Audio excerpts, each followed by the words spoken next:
Jaka pozitiv tukaj, evo. Čestitke vsem zaključnim letnikom, katerim je uspelo še na tej poti in še vedno rino naprej. Tukaj je in manjši komad za vas. Uživajte. Spoštovane dijakinje, spoštovani dijaki zaključnih letnikov. V tem obdobju, ko se pripravljate na zaključek vašega izobraževanja, vam želim veliko uspeha ter da dosežete čim boljše rezultate. Upam, da boste pridobljeno znanje ter izkušnje uspešno uporabili v vašem življenju. In naj ob tem povzamem tudi misel naše šolske ministrice, dr. Simone Kustec, ki pravi: želim si, da bi ta posebni in nepredvidljivi čas razumeli kot priložnost. Priložnost za drugačne, boljše poti. Pred vami so vse poti odprte. Na vas je, da izberete za vas najboljšo pot. Srečno! Živjo! Ja, hitro so minila ta 4 leta. Meni bodo ostala v zelo lepem spominu. Saj ste krasni mladi ljudje. Ostanite še naprej tako zvedavi, radoživi, veseli in ustvarjalni. Kamorkoli vas bo vodila pot, bodite pogumni in uspešni, kajti če vemo, kaj hočemo, nam bo to tudi uspelo. Z veseljem in ponosom sem bila del vas. Vse dobro vam želim in srečno! Dragi dijaki, izdelovalci in ustvarjalci modnih oblačil, moram reči, da ste se izobraževali za zelo zanimiv poklic, ki zahteva veliko mero ljubezni in likovne občutljivosti. Oblikovanje je namreč resno delo in hkrati igra sestavljanja oblik, barv, vzorcev in materialov. In kot veste, mora biti oblikovalec zelo kompleksna oseba, da svojo idejno skico pripelje do končne realizacije.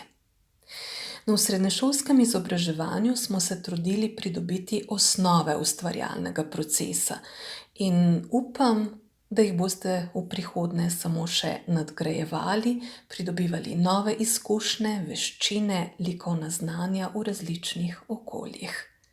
Bodite predvsem odprti in vedoželjni za svet okrog vas, kajti le tako boste lahko pilili svojo vizualno občutljivost in ustvarjalno prožnost.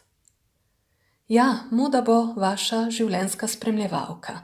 Na različne načine bo posegala v vaša področja, četudi je ne boste izbrali za primarno dejavnost.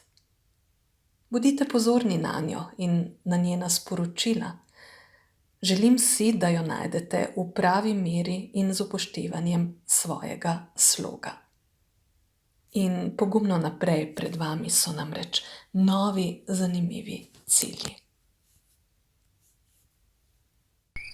Dragi dijaki in dijakinje, v teh 2 mesecih ste slišali marsikaj. Jaz bi vam želela izreči samo iskrena hvala. Hvala za vašo potrpežljivost v času, ko za vas nismo imeli pravih odgovorov. Hvala vam, da ste nas marsikaj naučili, čeprav tega morda niti ne veste. In hvala vam, da ste odgovorno opravljali svoje delo in tako uspešno prišli do zaključka letnika. Sedaj pa vam želim samo še ogromno znanja in tisto malo sreče, ki jo človek potrebuje, da se vse odlično izteče. Uspešno na maturi in zaključnem izpitu in imejte čudovito poletje, ker si ga resnično zaslužite. Prva konferenca mimo, v drugo gremo. Čez noč smo mislili grafit na steno narisati in piše, pogrešali vas bomo. Ma pomembno je, da imate to diplomo. Prišli do marca, opa izredno stanje. Karantena live, ustavilo se znanje, možgani na off, pouka več ni. Doma se učiš, so prazne šolske klopi. Demo zdržati do konca, malo še fali. Maj, juni, matura, zaključni in jupi. Njeni zdaj greste v svet polne znak. Mlajši pa ostajamo v šoli polni napak. In dejmo si aplauz, konec je zgodbe. Kljub karanteni, nič več tesnobe. Zdaj po nove izkušnje in nove izzive. Naslednje leto v nove življenjske misije. Ne prefoks, ne korona,